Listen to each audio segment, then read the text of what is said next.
Halo, kalau muda. Ketemu lagi bareng saya, Andika Firnanda, dan di episode kali ini kita akan membahas mengenai emiten BUMN. Ada beberapa teman yang menanyakan apakah emiten BUMN ini sahamnya layak atau bagus tidak sih untuk dikoleksi gitu ya. Nah, buat teman-teman, saya ingin memberikan sedikit masukan, informasi gitu. Siapa tahu bisa berfaedah buat teman-teman, menambah khazanah, dan nantinya di kemudian hari bisa menentukan layak nggak sih untuk dikoleksi gitu ya. Begini teman-teman, jadi emiten BUMN itu sama seperti perusahaan swasta lainnya yang sudah melantai di Bursa Efek Indonesia. Jadi mereka tetap terdiri dari tiga badan atau tiga organ yang ada di dalam perusahaan mereka. Tetap ada pemegang saham yang diwakili dalam organ rapat umum pemegang saham, baik itu tahunan maupun luar biasa gitu.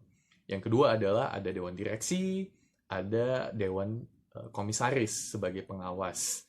Nah, jadi begini teman-teman, jika teman-teman menjadi shareholders, nah teman-teman juga sama posisinya seperti pemerintah selaku shareholders juga gitu. Cuman bedanya pemerintah ini memiliki saham yang agak sedikit unik gitu ya. Saham dwiwarna kita menyebutnya, atau di luar negeri itu disebut sebagai golden shares. Nah, ini adalah saham yang memiliki specialty untuk melakukan determinasi eh, dewan direksi, kemudian komisaris dari perusahaan BUMN ini. Kenapa?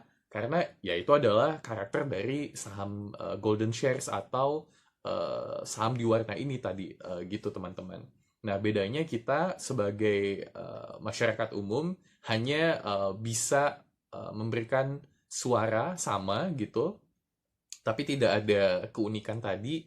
Nah, kita menyebutnya saham yang kita miliki ini, yang kita beli dari Bursa Efek Indonesia sebagai common stock atau saham biasa. Tapi ya begitulah teman-teman, kita tetap bisa hadir, tetapi ya kita akan kalah voting kalau dibandingkan dengan pemerintah. Karena itu kalau kita lihat di TV-TV gitu ya, Erick Thohir atau Menteri BUMN sebelumnya gitu punya hak istimewa untuk melakukan pemilihan, pemberhentian, dewan direksi maupun dewan komisaris. Tetapi jangan berkecil hati loh teman-teman. Karena saham kita lah yang disebut dengan common stock ini yang diperjualbelikan di Bursa Efek Indonesia. Memang sih akan ada sentimen positif maupun sentimen negatif dari setiap policy atau setiap kebijakan yang dibuat oleh pemerintah yang diwakili oleh Kementerian BUMN dalam hal ini selaku pemegang saham di warna gitu ya teman-teman untuk emiten BUMN yang ada di Bursa Efek Indonesia. Tetapi so far I know gitu ya, badan usaha milik negara yang sudah melantai di Bursa Efek Indonesia juga tetap mengikuti peraturan yang ditetapkan oleh Otoritas Jasa Keuangan, kemudian juga menerapkan good corporate governance dan peraturan lainnya yang ditetapkan oleh self-regulatory organizations atau Bursa Efek Indonesia selaku penyedia market gitu ya, dan sekaligus juri atau wasit di perdagangan Bursa Efek gitu yang ada di Bursa Efek Indonesia tentunya.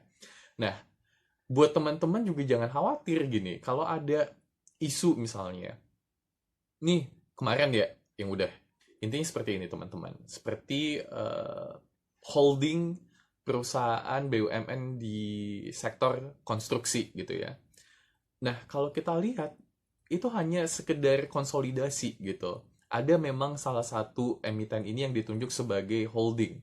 Tetapi, the rest of the company yang bergerak di bidang konstruksi tidak terpengaruh gitu dengan kebijakan ini. Mereka tetap berbisnis seperti biasa.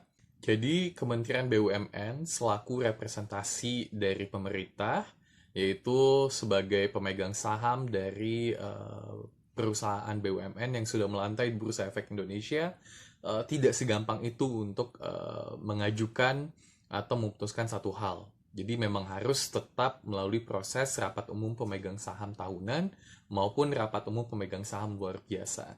Dan tentunya teman-teman selaku pemegang saham minority tetap punya hak suara di sana gitu dan ikut berpartisipasi di dalam setiap kebijakan yang akan diputuskan oleh emiten tersebut. Nah, teman-teman, apabila merasa nih ya, ada kerugian yang ditimbulkan dari kebijakan yang diambil oleh majority shareholders, nah teman-teman bisa mengajukan yang namanya hak menggugat secara perseorangan atau personal rights.